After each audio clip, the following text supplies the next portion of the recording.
मैं हूं आपके साथ राखी लांबा। राम मंदिर में रामलला के पधारते ही अयोध्या की रौनक वापस लौट आई है। अब की अयोध्या त्रेता युग वाली राम नगरी बन चुकी है। दिनों दिन गुलजार होती अयोध्या में जगह जगह राम भक्तों का मेला लगा हुआ है। प्रत्येक दिन राम भक्तों की भीड़ बढ़ती ही जा रही है। प्रत्येक दिन करोड़ों का चढ़ावा नए रिकॉर्ड बना रही है। प्रत्येक दिन अयोध्या की आध्यात्मिक तस्वीर से देश की तरक्की हो रही है। 22 जनवरी के बाद से प्रत्येक दिन अयोध्या में दीपोत्सव मनाया जा रहा है। इसी कड़ी में अब राम नवमी के लिए अयोध्या में खासी तैयारियां चल रही है, जो कि राम नवमी पर 24 घंटे रामलला का दरबार खुला रहेगा। ऐसे में राम मंदिर की चौखट तक पहुंचने वाले प्रत्येक राम भक्त के लिए खासे इंतजाम करने का जिम्मा खुद प्रदेश के मुख्यमंत्री योगी आदित्यनाथ ने अपने हाथों में ले लिया है। और इसी के साथ यूपी को अपराध मुक्त बनाने के लिए गुंडे माफियाओं का सफाया योगी की पुलिस कर रही है। राम राज्य में अपराधियों को कड़ा संदेश देते हुए योगी बोल चुके हैं कि अब अगर छेड़ेंगे तो छोड़ेंगे नहीं। ऐसे में राम नवमी से पहले राम राज्य में वो कौन लोग हैं जो अपनी जान की भीख मांगेंगे, इसको लेकर क्या कहती है योगी बाबा की भविष्यवाणी, देखिए सिर्फ धर्म ज्ञान पर।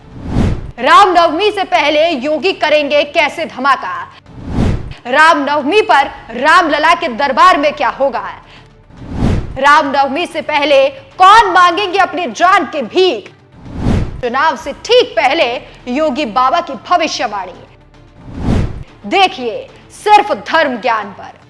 पहले अतीक अहमद और अब मुख्तार अंसारी, यूपी के इन कुख्यात माफियाओं का जो हश्र हुआ, उसे देखने के लिए खौफ में आए अपराधी जान की भीख मांगने के लिए मजबूर हो गए हैं। रामलला के पधारते ही राम राज्य की स्थापना क्या हुई, योगी ने अपराधियों को सबक सिखाना शुरू कर दिया। यूपी से अपराध का जड़ से खात्मा हो रहा है। एक एक कर तमाम गुंडे माफिया मिट्टी में मिलते जा रहे हैं।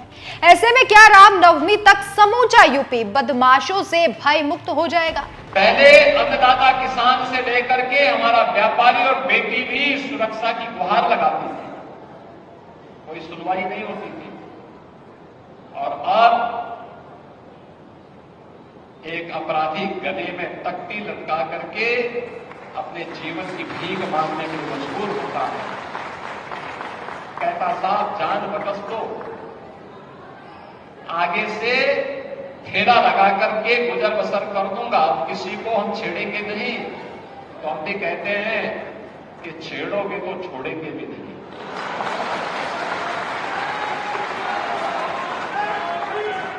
आप मुझे बताओ, पिछली सरकारों ने कर्फ्यू दिया और हमने आपको कांवड़ यात्रा दी।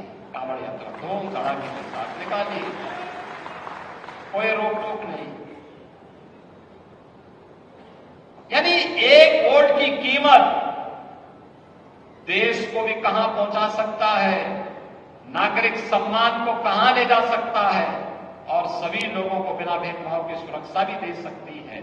और इसके लिए यह प्रबुद्ध सम्मेलन समाज के हर तबके का व्यक्ति यहां पर आया है। अधिवक्ता भी है, चिकित्सक भी है, शिक्षक भी है, व्यापारी भी है, इंडस्ट्री से जुड़े हुए लोग भी हैं, पेट्रोलियम डीलर एसोसिएशन से जुड़े हुए लोग भी हैं, जनप्रतिनिधि भी है और समाज के विभिन्न तबकों से जुड़े हुए लोग। ये बात किसी से छिपी नहीं है कि लंबे इंतजार और संघर्षों के बाद रामलला अपने भव्य मंदिर में विराजमान हुए, जिसके चलते आज राम भक्तों की आस्था उफान पर है। भक्तिमय इस माहौल को भयमुक्त करने के लिए योगी सरकार ने बदमाशों से निपटना शुरू कर दिया है, जिसे देखते हुए आशंका जताई जा रही है कि विकास दुबे, अतीक अहमद और मुख्तार अंसारी के बाद रामनवमी से पहले एक और गैंगस्टर का नंबर लग सकता है। बहरहाल अब की बार की रामनवमी को भव्य बनाने के लिए मुख्यमंत्री योगी आदित्यनाथ के नेतृत्व में विशेष इंतजाम किए गए हैं, जो कि इस रामनवमी पर लाखों की तादाद में राम भक्त अयोध्या में रहेंगे, जिसे देखते हुए 15 अप्रैल से रामनवमी यानी 17 अप्रैल तक रामलला का दरबार 24 घंटे खुला रहेगा। दिन हो या रात हो, आरती हो या फिर भोग हो, हर समय राम भक्त अपने आराध्य के दर्शन कर सकेंगे। अयोध्या में खास तौर पर इलेक्ट्रिक बसों की व्यवस्था की गई है, ताकि श्रद्धालुओं को 2.5 किलोमीटर से ज्यादा पैदल न चलना पड़े। पार्किंग एवं ट्रैफिक व्यवस्था का ख्याल रखा गया है। चेकिंग लग रही है उसको हम लोगों ने एक समयबद्ध रूप से पूरा रामनवमी के पहले बैरिकेटिंग राम मंदिर के से लेकर आपका सुग्रीव किला तक का बैरिकेटिंग की व्यवस्था होगी। इसकी व्यापक व्यवस्था होगी, शेड की व्यवस्था होगी और पानी की व्यवस्था ट्रस्ट के द्वारा की जाएगी। तो ये व्यवस्थाएं की जाएगी, इसके संदर्भ में बात हुई है और इसको हम लोग इंश्योर करेंगे। और जो बाकी रूट डाइवर्जन किस तरीके से किए जाएंगे रामनवमी में, और पूरी एक दृष्टि रखी जाएगी कितने श्रद्धालु हमारे आ रहे हैं और कितने लोगों का दर्शन की क्षमता यहाँ पे है, और उसके अकॉर्डिंगली हम लोग आगे की भी रणनीति तैयार करेंगे। कितने लोगों के आने के अनुमान है उसके अकॉर्डिंग? नहीं, अनुमान तो हम लोग 10 से 15 लाख भी कर रहे हैं, लेकिन ये फिगर जो एक्चुअल फिगर है वो बाद में ही पता चल पाएगी रामनवमी के बाद। लेकिन हम लोग का ये प्रयास रहेगा कि मंदिर हम 24/7 खोलें, केवल भोग के समय जो बंद रहेगा पट, उसके अलावा आरती के समय भी खुला रहेगा और 24/7 रहेगा। तो उससे क्या ज़्यादा से ज़्यादा श्रद्धालु हमारे दर्शन कर पाएंगे। बस एक आखिरी सवाल कि जिस तरह से प्राण प्रतिष्ठा कार्यक्रम हो रहा था तो पहले से प्रिपरेशन हो गया था कि सांस्कृतिक कार्यक्रम वगैरह शुरू हो गए थे, ऐसे कब से कब तक चलेगा ये? नहीं, इसमें हमने 3 दिन पहले से ही शुरू हो जाएगा 24/7 के दर्शन की व्यवस्था, और उसके आगे भी हम श्रद्धालुओं की संख्या के दृष्टिगत देखते हुए उसको हम आगे बढ़ाएंगे। जिससे सांस्कृतिक कार्यक्रम कब से शुरू हो जाएंगे और कब तक चलते रहेंगे? सांस्कृतिक कार्यक्रम के संदर्भ में जो तुलसी उद्यान है वहाँ पे सांस्कृतिक कार्यक्रम चल रहे हैं और रामनवमी तक संचालित रहेंगे, और शेष कार्यक्रम जो अगर ट्रस्ट के द्वारा जो कार्यक्रम संचालित होगा वो अलग है। चुनावी मौसम में अब की बार की रामनवमी खास तो होने ही वाली है। इसी के साथ साथ चुनावी परिणाम भी ऐतिहासिक होंगे, जिस कारण हर कोई यूपी की सभी 80 सीटों पर नजर गड़ाए बैठा है। बहरहाल यूपी से जीत का सेहरा किसे पहनाया जाएगा और रामलला की कृपा किस सरकार पर बनी रहेगी, इस पर अपने विचार जरूर शेयर कीजिएगा। नमस्कार। विकास के लिए सुरक्षा चाहिए। 17 के पहले यहां पलायन होता था, व्यापारी पलायन करता था, नागरिक पलायन करता था, लेकिन अब व्यापारी और यहां का नागरिक पलायन नहीं करता है, अपराधी अब यहां का पलायन करता है।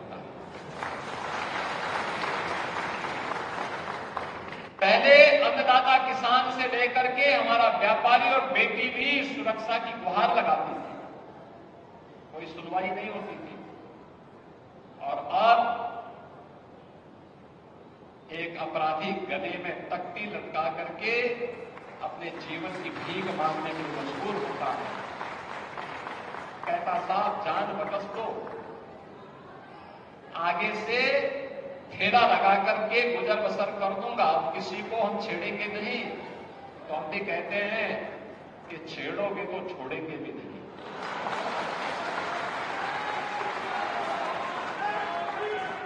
आप मुझे बताओ, पिछली सरकारों ने कर्फ्यू दिया और हमने आपको कावड़ यात्रा दी, कावड़ यात्रा धूम धड़ाके के साथ निकाली, कोई रोक टोक नहीं।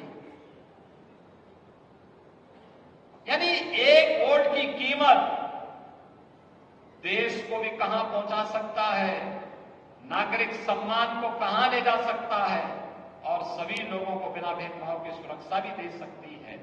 और इसके लिए यह प्रबुद्ध सम्मेलन समाज के हर तबके का व्यक्ति यहां पर आया है। अधिवक्ता भी है, चिकित्सक भी है, शिक्षक भी है, व्यापारी भी है, इंडस्ट्री से जुड़े हुए लोग भी हैं, पेट्रोलियम डीलर एसोसिएशन से जुड़े हुए लोग भी हैं, जनप्रतिनिधि भी हैं, और समाज के विभिन्न तबकों से